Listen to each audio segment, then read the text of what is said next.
예레미야 애가 2장 본인의 성경에서 20절로 22절을 정신을 들여서 또박또박 읽도록 하겠습니다.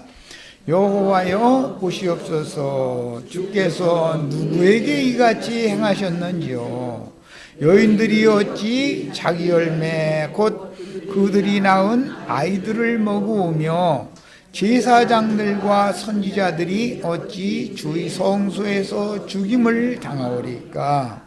늙은이와 젊은이가 다 길바닥에 엎드러져 싸우며 내 처녀들과 내 청년들이 칼에 쓰러졌나이다. 주께서 주의 진노의 날에 죽이시되 긍휼히 여기지 아니하시고 도륙하셨나이다. 주께서 내 두려운 일들을 사방에서 부르시기를 절기 때 무리를 부름같이 하셨나이다. 여호와께서 진노하시는 날에는 피하거나 남은 자가 없나이다. 내가 낳아 기르는 아이들을 내가 원수가 다 멸하였나이다. 그랬어요. 지금 예레미야 선지자는 전에도 말씀드린 것처럼 선지자 중에 선지자였던 예수님에 대한 예표의 사람이었기 때문에 내 자녀, 나의 처녀들, 내 청년들 이런 식으로 표현을 하기 때문에 이것은 피의 언약 백성들은 주님의 자녀들이다라는 것을 예표로 지금 보여주는 그림자다라는 걸 마음에 담아두시고, 이렇게 예루살렘 성과 유다 나라가 의인화되어져서 인격화되어져서 이렇게 시가로 표현이 되고 있다, 이것을 이해를 해가면서 이제 말씀을 들으시면 됩니다. 항상 예루살렘 성이나 유다 나라는 인격화하지요. 그거 보고 의인화한다 그러는데, 예수님과 교회는 같은 동격인 것이지요. 왜? 부부관계니까. 예루살렘과 여호와 하나님은 부부관계이기 때문에 하나님의 나라와 하나님 자신은 그 부부관계로 이렇게 비유가 되기 때문에, 그래서 동격으로 이렇게 의인화한 거예요. 자, 이제 자료 말씀으로 들어가는데, 레위기 26장 27절로 45절을 다 가서 본인의 성경책에서 찾아 읽고 말씀을 나누도록 하겠습니다. 레위기 26장에 나오는 이 예언 말씀이 예루살렘과 유다 왕국에 응한 거잖아요. 다 구약시대에 이미 선지자인 모세를 통해서 예언이 된 말씀인데, 이것이 먼 훗날 역사상에 이렇게 집행이 된 거예요. 그것을 시가로 오늘 우리가 말씀이 기록된 걸 읽은 거예요. 레위기 26장 27절부터 내가 한 절 읽고 우리 지체들이 한 절 읽고 이렇게 45절까지 읽겠습니다. 너희가 이같이 될지라도 내게 청종하지 아니하고 내게 대항할진대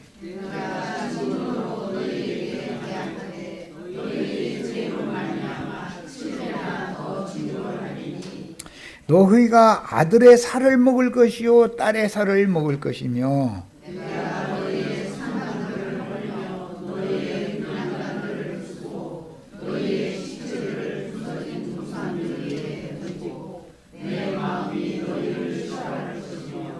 내가 너희의 성읍을 황폐하게 하고 너희의 성소들을 황폐하게 할 것이요 너희의 향기로운 냄새를 내가 흠양하지 아니하고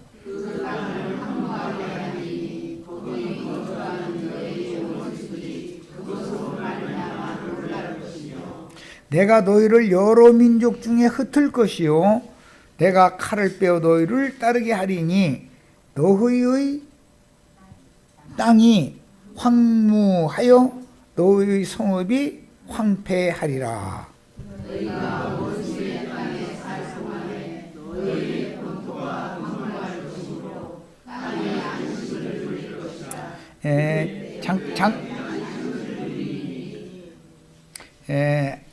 33절 하반절에 보면 너희의 땅이라는 용어가 나왔죠.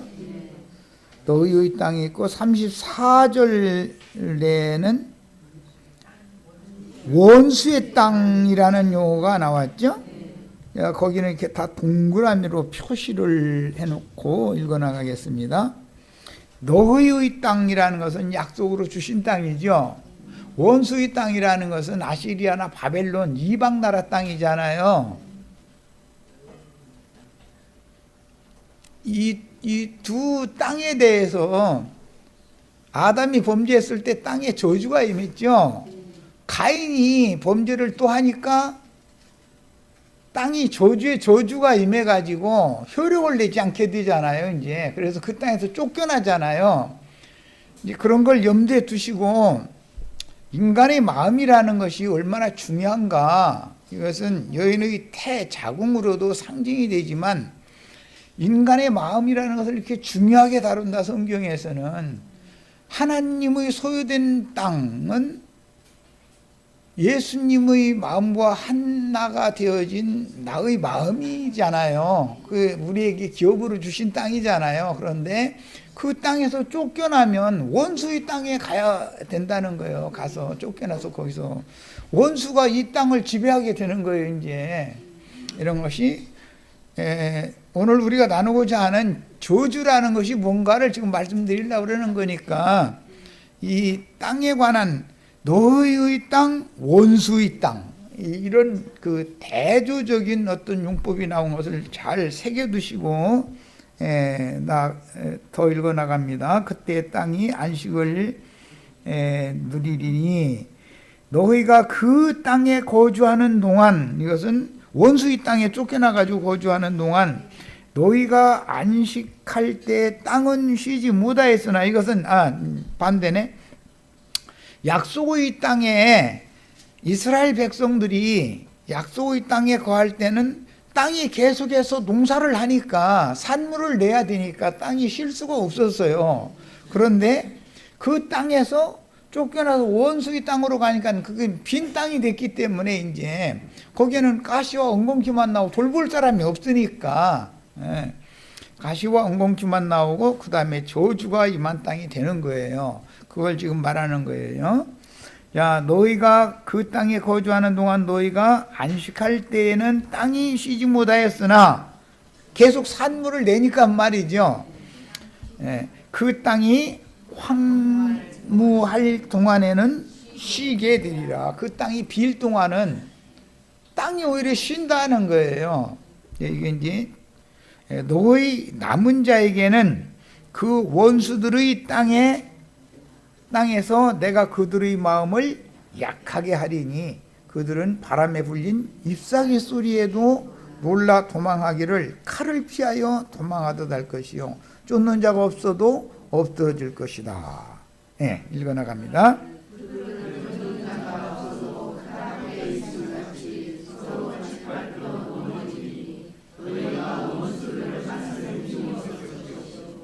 너희가 여러 민족 중에서 망하리니, 이건 이제 원수의 땅이 흩어졌기 때문에 그런 거예요. 너희의 원수들의 땅이 너희를 삼키리라.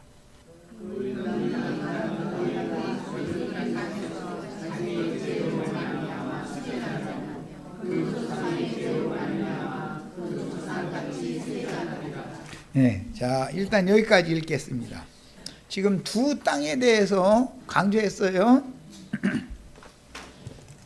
이스라엘에게 약속으로 주신 축복의 땅이 그 땅에서 쫓겨나면 하나님의 저주가 임한 땅으로 백성들이 쫓겨나는 거예요. 그것은 창세기에서 아담이 에덴 동산을 창설했던 그 땅에서 쫓겨났고, 카인이 그 다음에 그 땅에서 쫓겨나서 어디로 가냐면 노 땅으로 가요. 노 땅으로 가서 에녹성이라는 것을 쌓고 거기서 거하게 돼요. 이것은 큰 성 바벨론이라고 하는 믿는 이들이 타락하면, 안 믿는 사람들을 말하는 게 아니에요. 이건 약속의 말씀을 받은 사람들을 말하는 거예요. 언약 백성들이 타락하면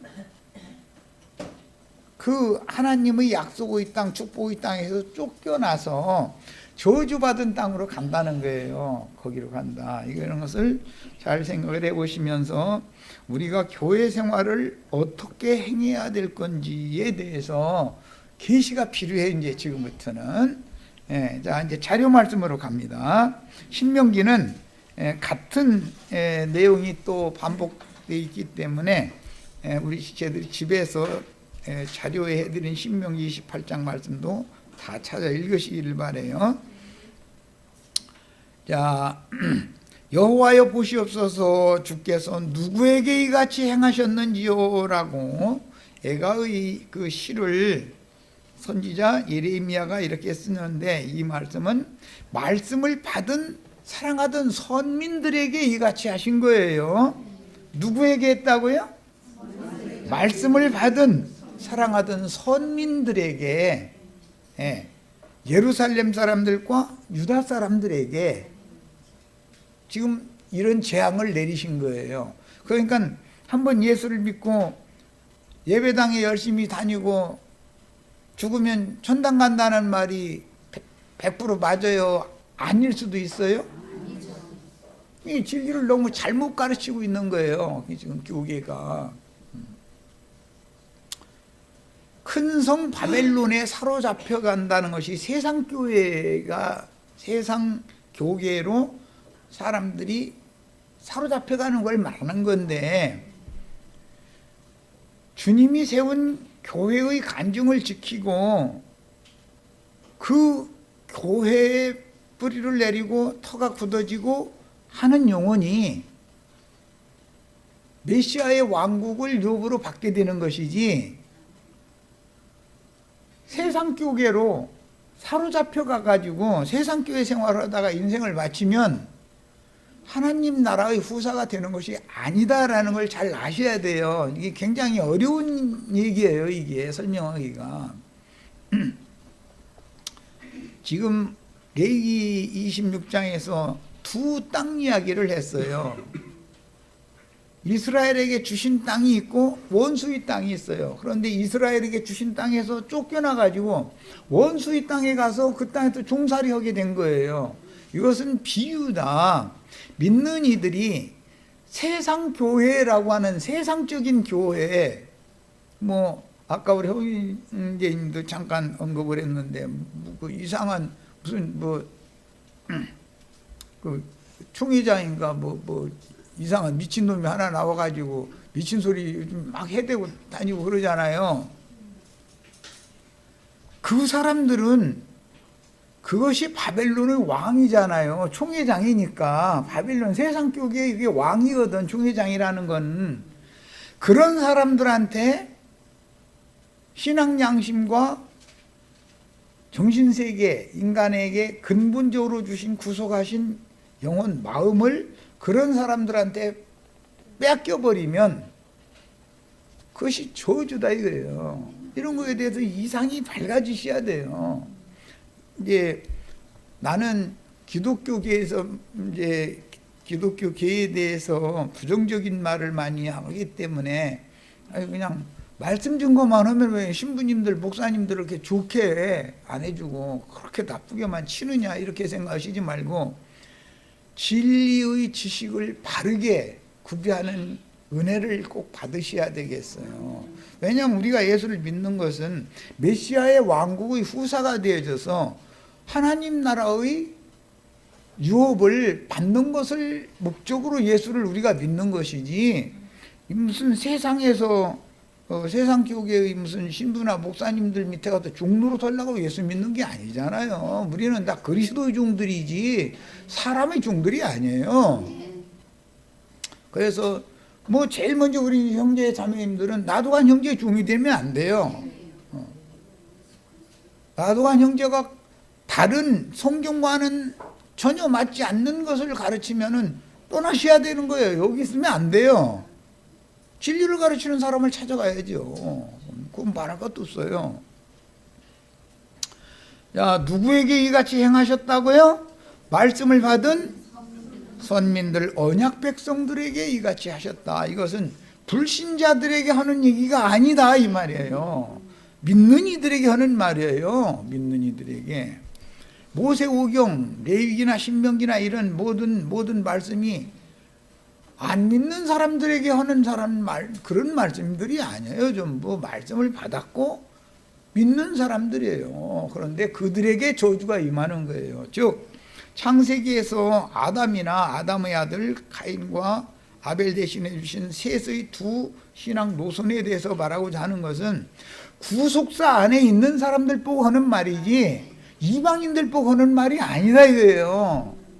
가인이 쫓겨나면 가인을 죽일 자들이 있다고 그랬는데 그건 이방인들이잖아요. 이방인들에게로 쫓겨난 거잖아요. 가인이 하나님의 구속사에서 육체대로 믿었기 때문에 가인이 제사장이에요. 안 믿는 사람 얘기가 아니에요.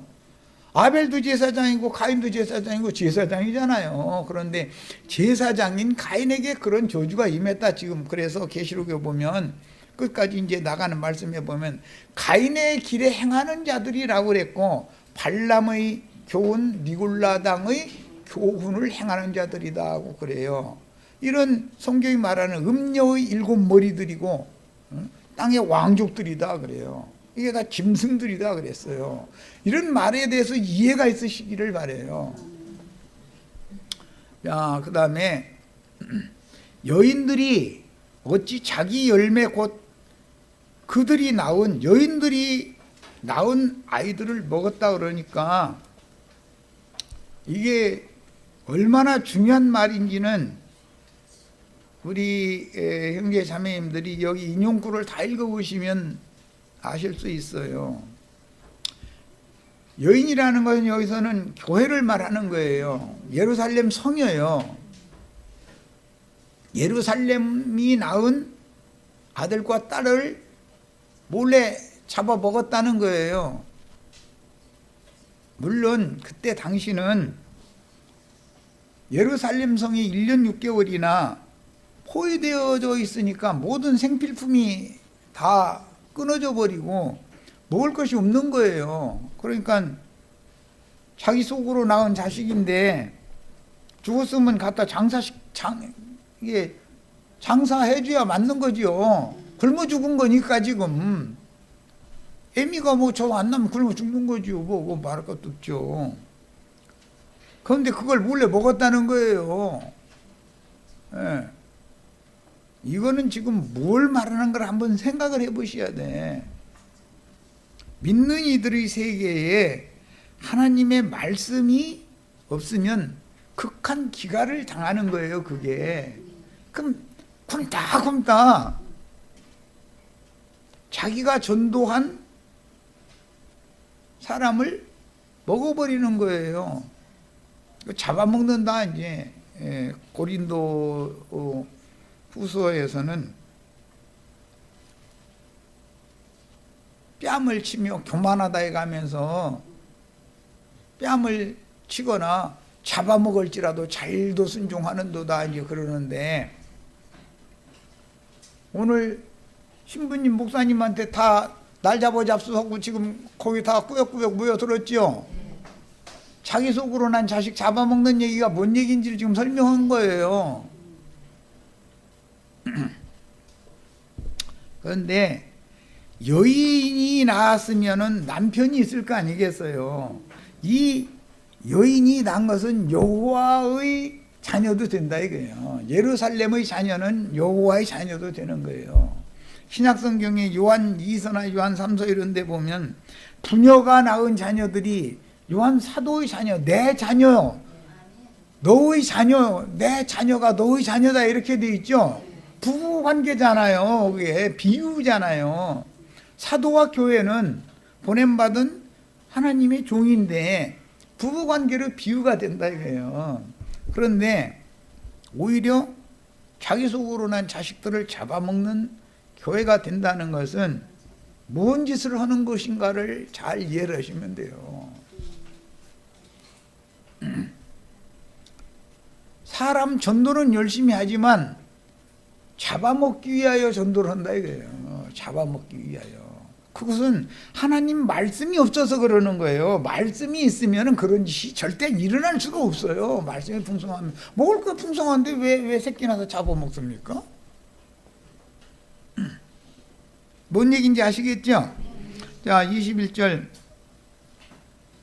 제사장들과 선지자들이 어찌 주의 성소에서 죽임을 당하오리까. 이 성경에서 말하는 여러 번 말씀드렸지만 죽임 당한다라는 말은 하나님께서 그를 버린다 이 말이에요. 하나님은 신이 떠나가는 죽는 거예요. 신이.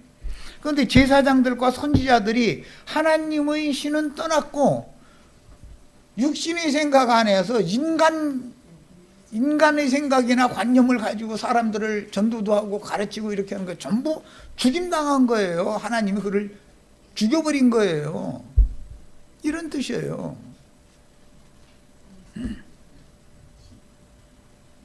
이건 어떤 이상한 소리나 했었는 그런 사람들이 총회장이라고 그러면은 그 사람이 바로 짐승이잖아요. 교회를 대표한다고 자부하고 있는데 기독교계의 현주소가 그거라는 거잖아요. 결과적으로는. 그 사람들한테 가면 먹을 건 나눠줘요? 이런 구조를 가서 한번 질문 한번 해보세요. 그 총회장이라는 그놈한테. 집사님들이 뭐 내려야 된다고 말 같자는 소리나 하고 앉았고 시우려 되고 그런데도 좋아 죽는데. 그게 얼마나 황당한 예수 믿는 거예요. 그런 인간이 총회장이라고 기독교계를 대표한다고. 그런데도 거기 가서 사람들이 꾸역꾸역 모여들어가지고 아멘 아멘 하고 앉았으니 참 우리가 생각하면 참 폭폭한 일이지만 또 그 사람들의 세계에서는 저희가 제일 맞으니까 옳으니까 그냥 그러다 죽어야지 어떻게 하겠어요. 그걸 누가 가서 그런 사람들을 설득을 할 거예요. 나도 이제 이렇게 말씀 가르치는 걸 사람들이 만약에 들으면 이를 갈고 돌 들고 덤비지 그 사람들이 내가 잘못했다고 돌이킬 사람들이에요? 늙은이와 젊은이가 다 길바닥에 엎드러져 싸우며 내 처녀들과 청년들이 칼에 쓰러졌나이다. 그러면 이 칼이 여호와의 칼이지만 겉으로 볼 때는 사실은 이것은 뱀의 입에서 나오는 거짓 증거들을 상징한 거잖아요. 늙은이와 젊은이, 내 처녀, 내 청년들이 칼에 쓰러진다라는 것은 바벨론 군대의 칼에 쓰러진 거예요. 형식상으로는. 그것은 사탄의 거짓말에 다 속았다 이 말이에요. 창세기에서부터 이 일이 벌어진 거죠.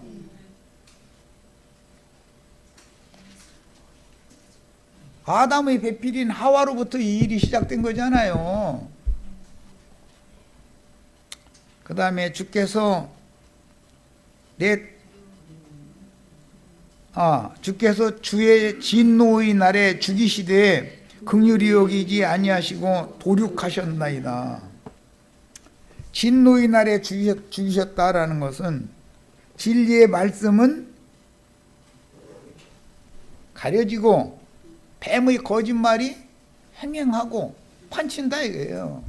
그러면 다 사탄 입에서 나오는 거짓 교리에 의해서 칼 맞아 다 죽는 거잖아요. 도륙당하는 거잖아요. 이해가 충분히 되시죠?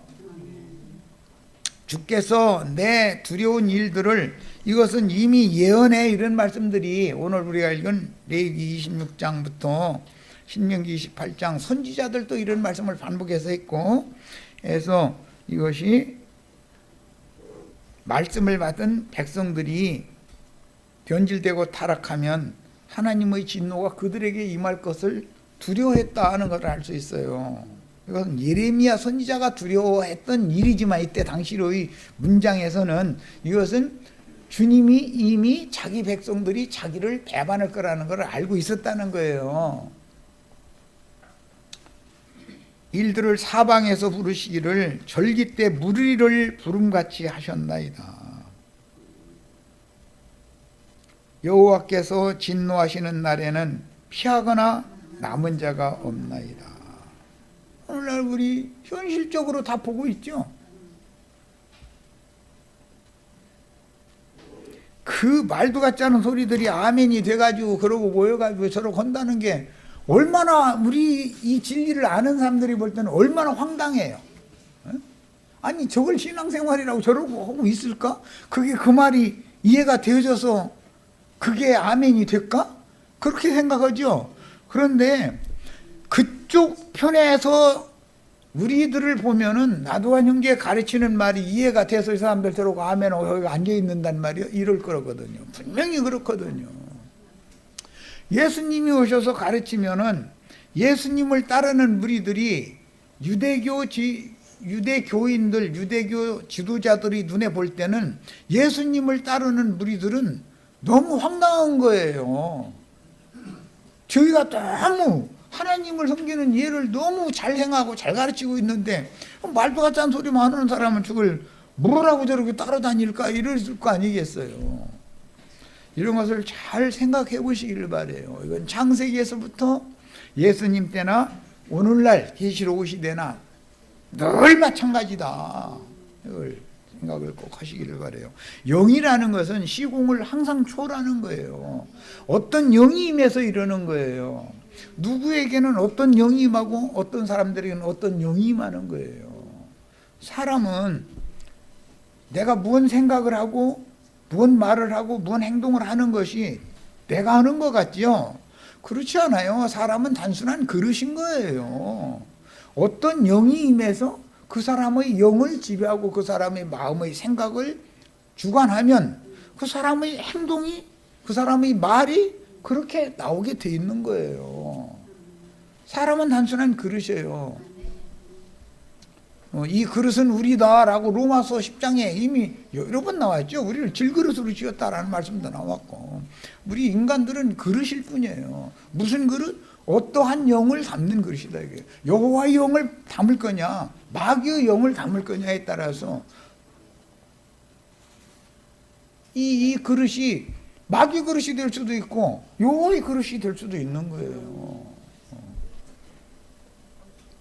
사람은 이렇게 창조되어 있는 거다라는 걸 아셔야 돼. 자, 그리고 나서 주께서 진노하는 날을 내가 다 기르는 아이들을 내 원수가 다 멸하였나이다 그랬어요. 예레미야 선지자가 무슨 놈의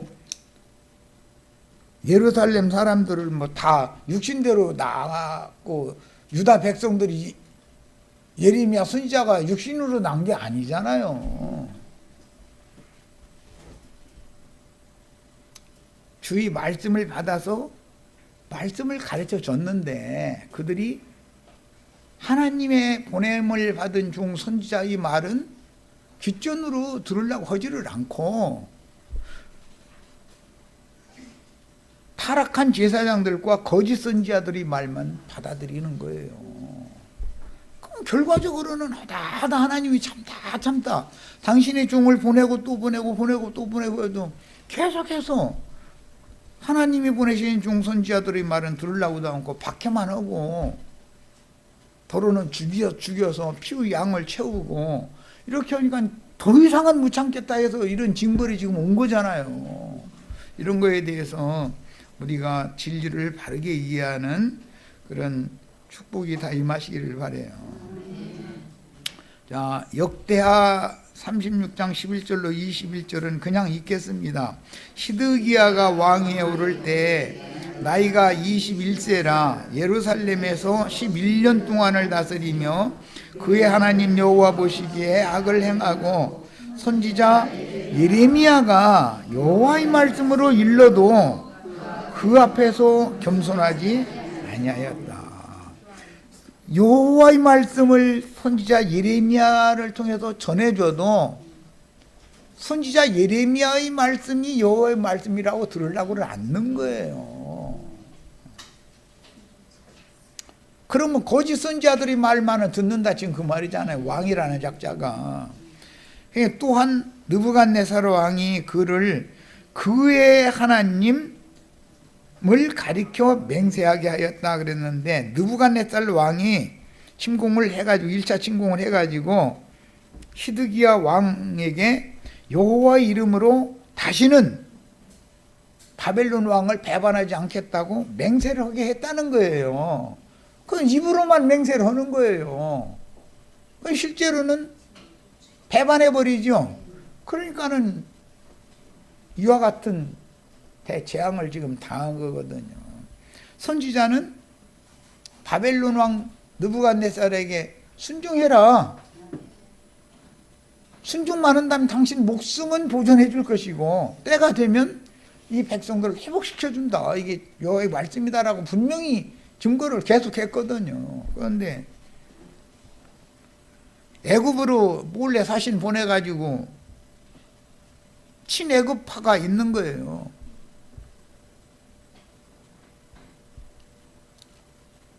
그래가지고 바벨론 왕을 애굽 군대를 동원해서 대적을 하려고 잔꾀 술수를 부리니까 바벨론 왕이 그렇게 멍청해요? 이놈은 도저히 안 되겠구만 하니까 이렇게 쳐버리고 나서는 그 다음에 그 여세를 몰아서 애굽에까지 내려가서 애굽까지 다 항복 딱 받아버린 거잖아요. 자, 그러면 그 뒤에 지금 이스라엘을 진치하기 위한 하나님의 손이 역사하고 있다는 걸 우리는 봐야 되지 않냐 이 말이에요. 세상 교계가 이 문양으로 굴러가는 거는 주님께서 그 뒤에서 역사를 그렇게 하시기 때문에 이런 영을, 거짓말하는 영을 믿도록, 그것이 믿어지도록 하는 신을 보내셨기 때문에 이런 일이 벌어지는 거예요. 모든 믿는 신자들이 진실만을 믿으려고 하면은 기독교라는 건 성립이 될 수가 없어요. 이루어질 수가 없는 거예요. 그래서 우리들이 주님 앞에서 신앙 양심이 영이 먼저 피로 씻음 받아서 청결케 되어진다라고 하는 것이 얼마나 중요한 문제인가를 아셔야 돼. 영분별은 이게 제일 중요한 거거든. 하나님은 사람의 심중을 살피는 분이거든. 신앙 그 양심이 어떤가를 다 들여다보는 거예요. 그런데 기독교계의 총회장이라는 사람들한테 아멘 아멘 하는 자들이나 이만희 장길자 뭐 이런 내가 그러다 하는 사람들한테 가서 다 모여가지고 사람이 종돼가지고 끄뻑하는 그런 사람들이 신앙 양심이 바를 것 같아요? 그들은 영이 글러먹었기 때문에 인간적으로 보면은 굉장히 거룩하고 의로운 사람으로 보일 수 있어요. 그러나 하나님이 보시는, 하나님이 생각하는 의와 선은 다르다라는 걸 아셔야 돼. 거짓에 속는 것이 그게 불의를 행하는 거고 불법을 행하는 것이거든. 거짓에 이 마귀에게 속는 거잖아요. 거짓 선지자들에게 속는다는 뜻은. 우리는 어떤 일이 있어도 사람의 종이 되시면 안 돼요.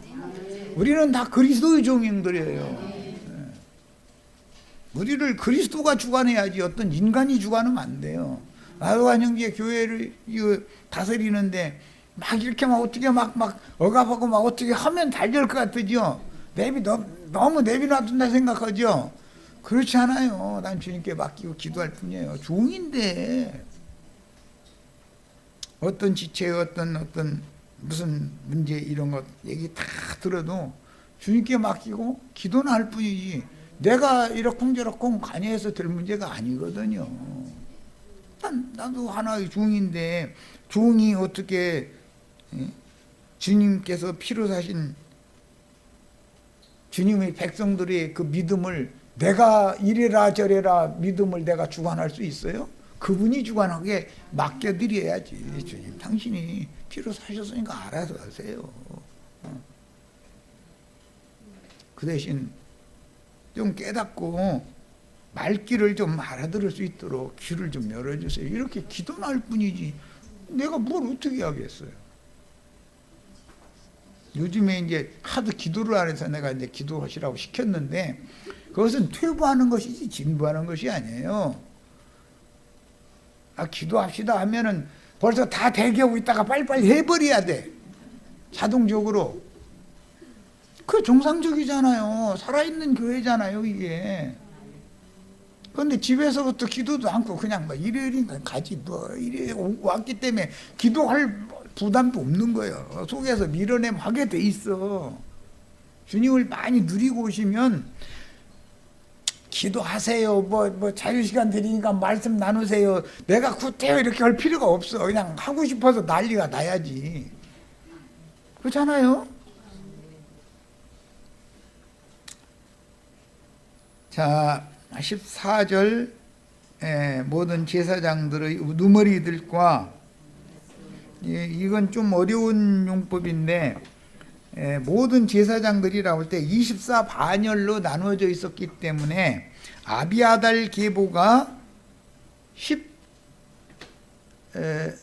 18반열을 24에서 8을 빼면 16 반차가 있고, 그 다음에 사독계열의 8, 8 반차 합쳐서 전체는 24반열이었어요. 그래서 제사장들이 우두머리들 하면은 그 24반열을 말하는 거예요.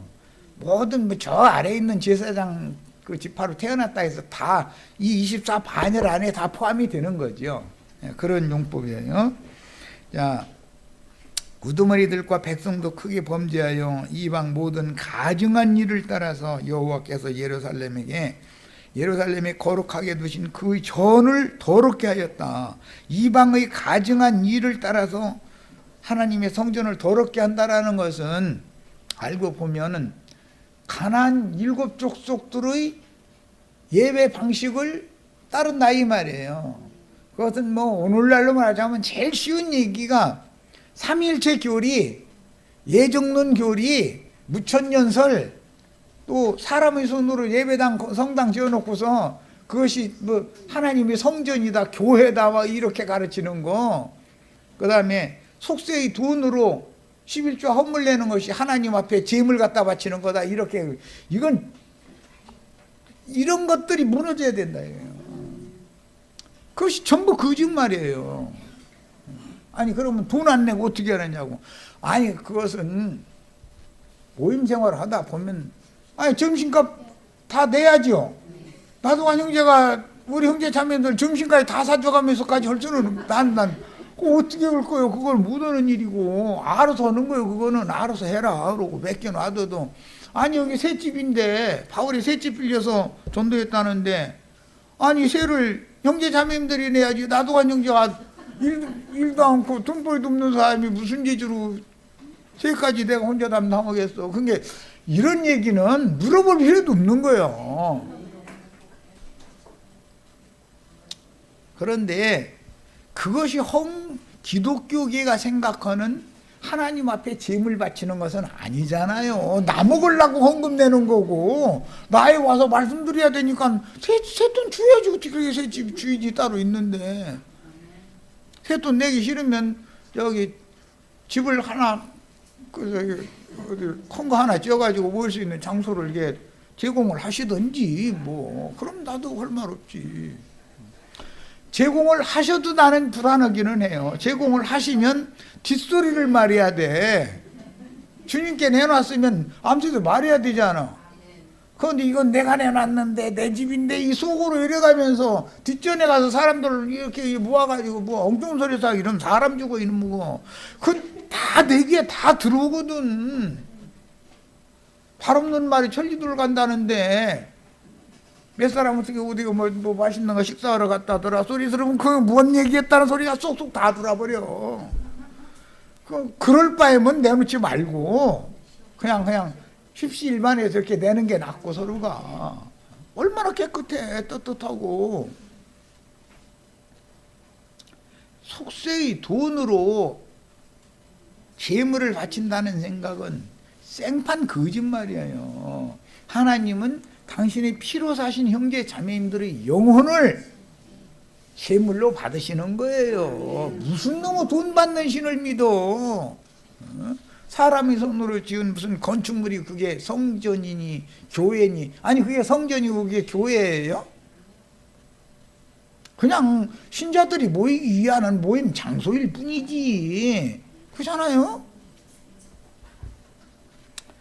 자, 16절 그 후에 백성이 하나님의 사신들을 비웃는다는 거야. 하나님이 그 거하시는 곳을 아끼사 부지런히 그 사신들을 보냈는데, 사신들 중에 지금 예레미야도 사신들 중에 보냄받은 거죠. 그런데 하나님이 보낸 사신들은 비웃어. 마귀가 보낸 사탄의 사자들은 할렐루야 아멘 하고 뺨을 치거나 잡아먹을지라도 아멘이요. 날 잡수요. 이러니 이게 하나님이 보다 이건 이제는 더 이상은 안 되겠다 해서 이런 징벌이 온 거예요. 그리고 그의 말씀을, 사신들을 통해서 증거되는 말씀을 멸시해 버린다는 거예요. 뱀의 말은 그렇게 죽도록 충성해. 그런데 여호와께서 보내신 사신들을 통해서 증거하시는 여호와의 말씀은 멸시하고 그의 선지자를 욕하며 여호와의 진노를 그 백성에게 미치게 하여 어떻게까지 하면 회복할 수가 없게까지 됐다. 이제 지금 기독교계 회복이 돼야 안 돼요? 안 돼요. 안 돼요. 근성 바벨론을 곧 치료하려 하여도 치료가 된다겠어요? 안 된다겠어요? 그럼 어떻게 해야 돼요? 바벨론에서 내 백성은 나와라. 그런 말이에요. 치료가 안 돼요. 기독교계 회복시키려고 천만의 말씀이고 만만의 말씀이 안 되는 거예요. 그럼 어떻게 해야 돼요? 기독교계를 버리고 떠나야 돼요. 어디로? 그 영과 신부가 오라 하시는 그곳으로 나와야 돼. 이것이 성경의 계시예요. 하나님의 말씀이 바로 증거되는 것으로 나와야지, 도망가야지. 거기에 머물러 있으면은 그 성 심판할 때 같이 심판받아 보일 거 아니야. 그 성에 있지만 좀 골라서 심판해 주세요. 그렇게 할 수가 있어요? 안양에 핵폭탄이 김정은인가 김정일인가 김정은이지. 핵폭탄을 예를 드는 거예요. 그럴 리는 없기를 바라지만, 예를 들어 핵폭탄을 어떻게 쏘다가 잘못 쏴서 안양에 떨어졌어. 그러면 안양에 사는 사람 중에 나는 빼놓고 다 죽이세요 이렇게 하면 됩니까 그게? 안양에 산다는 것 때문에 다 죽는 거지. 그죠? 아니 소돔성을 심판하는데 소돔성에서 심판 날이 이르기 전에 도망가야지. 거기에 머물러 있으면서 나만 빼놓고서 심판하세요 그렇게 하면 되냐고. 이게 말 같은 소리를 해야지.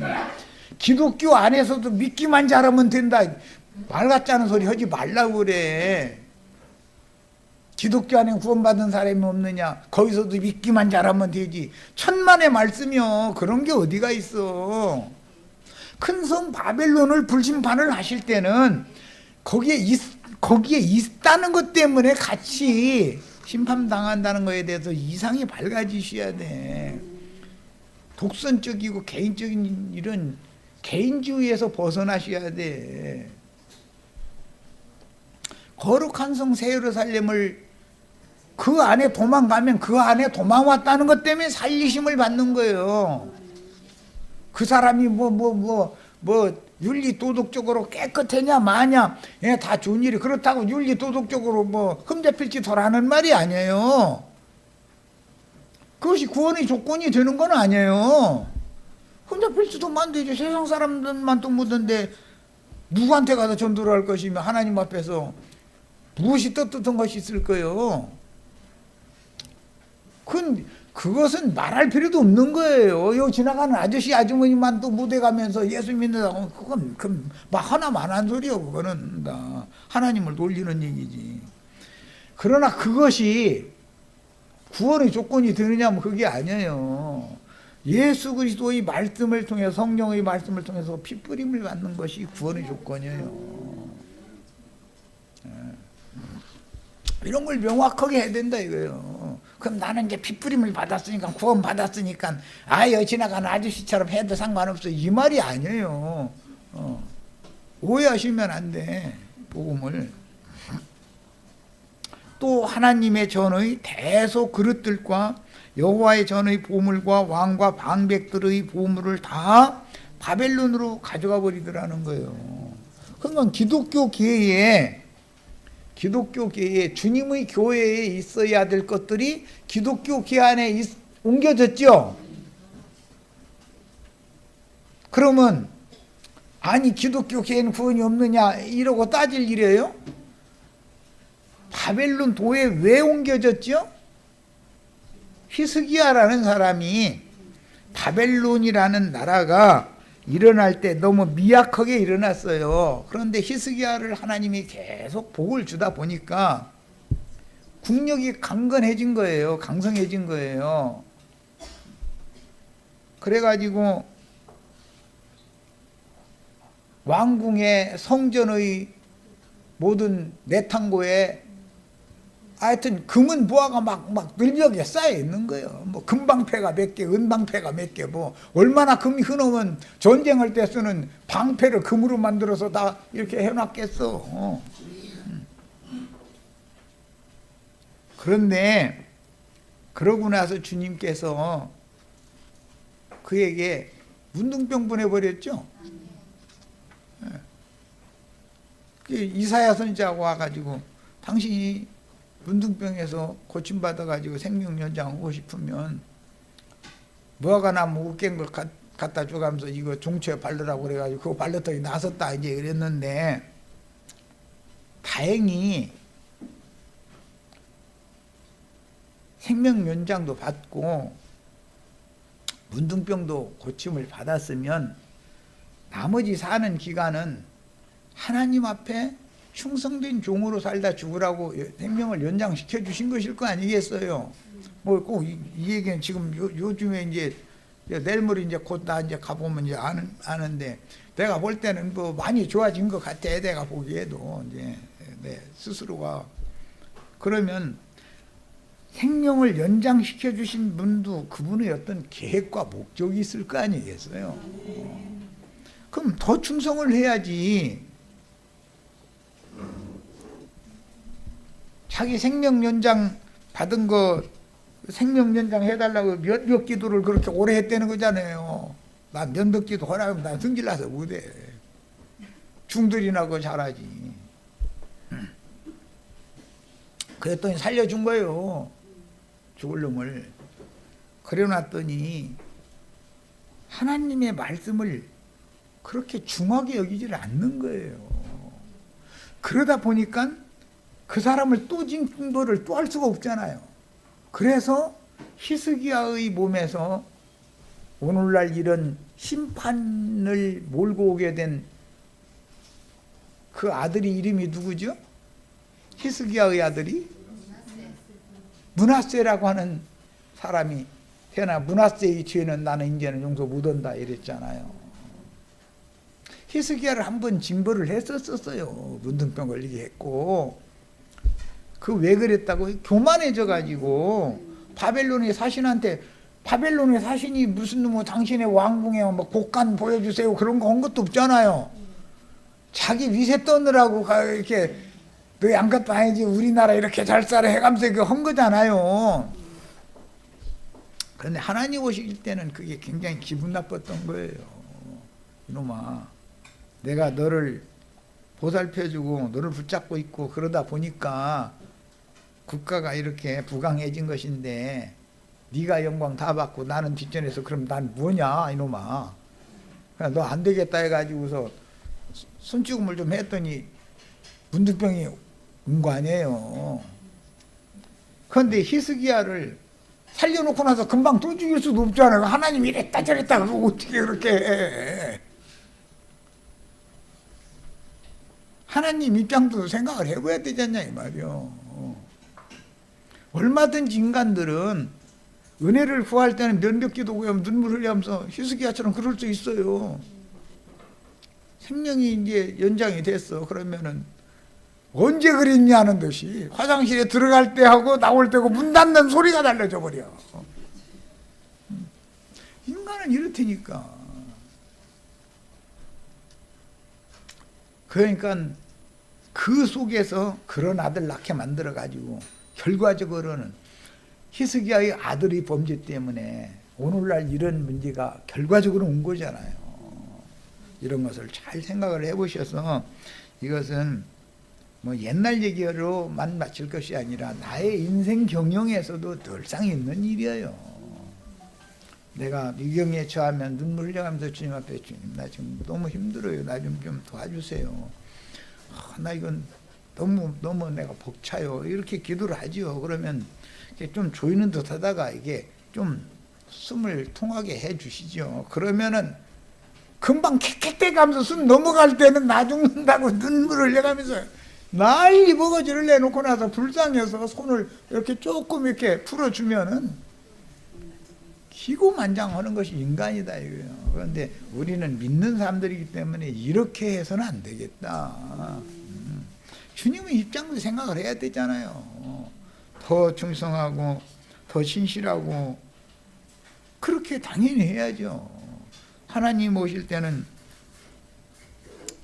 자식의 실패가 그 애비 히스기야의 실패로 본다 이거예요.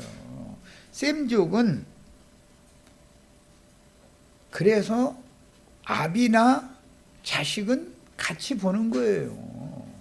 그래서 그 조상이라고 번역하는 이 단어가 아브라고 하는 이 단어가 아빠, 아버지 뭐 이렇게 이제 그 신약에는 번역이 됐는데 이게 보통 문제가 아닌 거예요.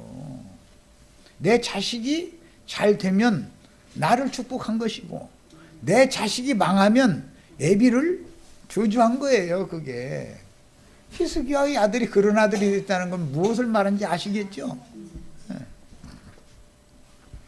자, 그 다음에 바벨론으로 사로잡아감에 무리가 거기에서 바벨론에서 갈대아 왕과 그 자손의 노예가 되어 파사국이, 이건 페르시아예요. 파사국이 통치할 때까지 이르니라. 이에 토지가 황폐하여, 아까 예레미야서에서 읽었었죠.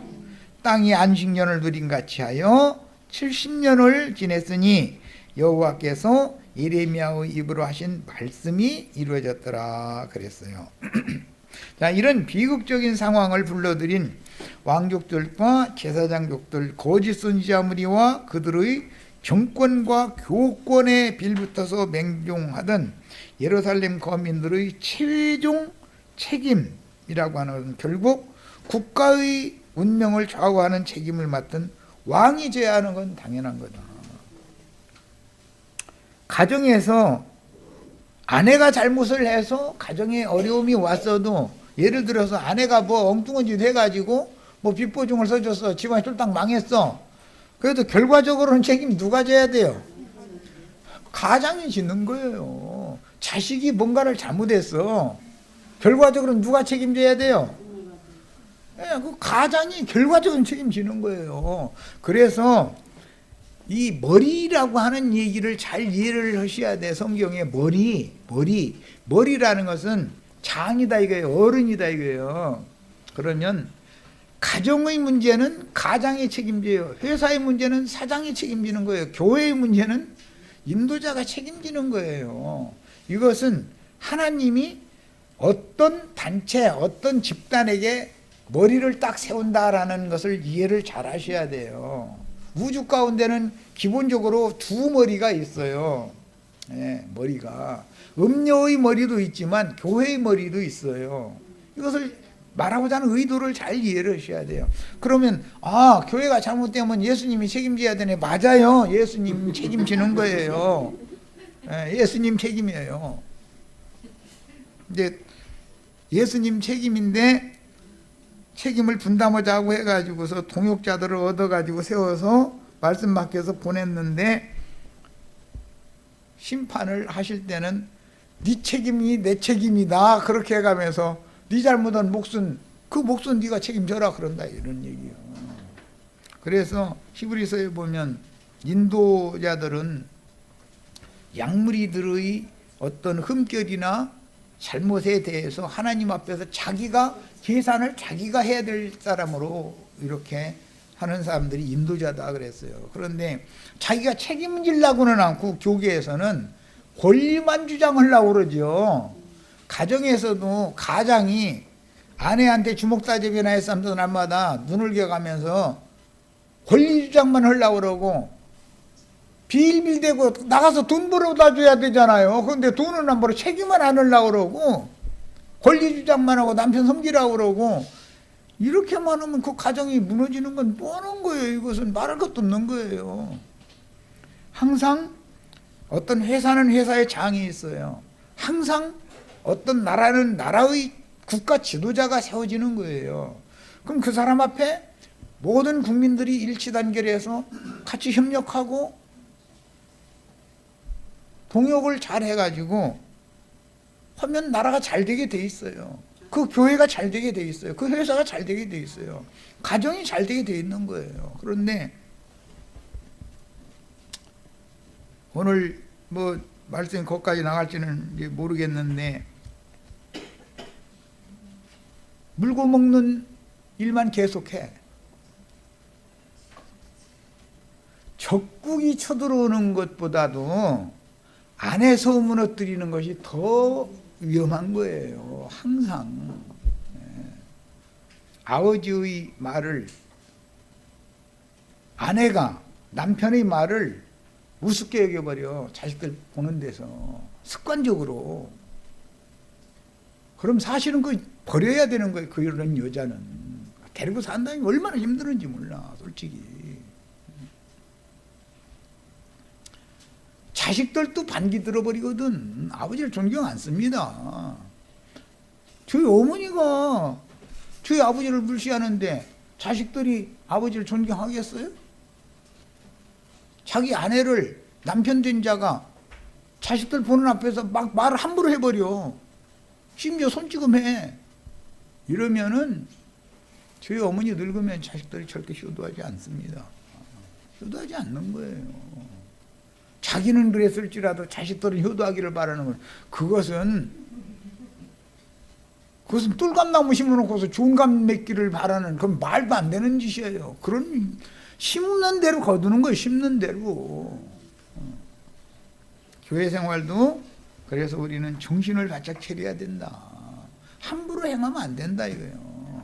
물고 먹는 교회 생활하면 안 돼요. 오늘 뭐 마침 우리 홍영재님이 서로 사랑 안에서 연락하고 상합해서 주님의 교회로 서로 세워줘야 된다라는 게 이제 강조점으로 말씀을 나눴는데 교회 생활이라는 것을 함부로 하면 안 돼요. 아비를 치는 자, 어미를 치는 자들이 나오면 그러면 그게 교회예요? 그게 집안이에요? 자식이 아버지를 때리고 손찌검을 하고 어머니를 손찌검했다 그러면 그건 집안이, 그건 가문, 뭐 집이라고 말할 것도 없는 거예요. 가정이라고 말할 수도 없어요. 그건 그런 놈이 어디가 있어? 마귀가 역사하는 마귀 집이지 그게. 이런 거에 대해서 깊은 인상을 다 받으시기를 바라고 시간이 돼서 남은 문제는 자료를 쭉 읽어 나가면 지금 이 본문 말씀을 가지고 나는 말씀의 내용을 설명한 거니까 그 대신 인용한 성경 구절은 꼭 다 찾아 읽으셔야 되겠어요. 에스겔서 마지막으로 5장 10절로 12절 읽고서 마칠 겁니다. 에스겔서 봅니다. 5장 10절로 12절을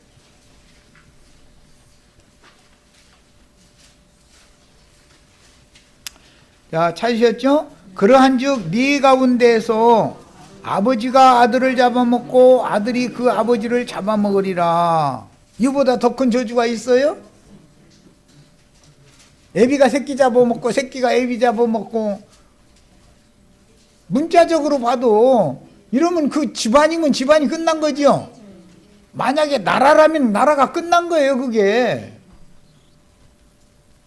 적국에 문 열어주는 짓이지 뭐예요 그게. 내가 벌을 네게 내리고 너희 중에 남은 자를 다 사방에 흩으리라 그랬어요. 뭐 신약에 보면 그 마태복음 10장 21절 한 절 더 읽고 마치겠습니다. 이 말씀을 이제 인용하는 말씀이 나오죠. 신약에도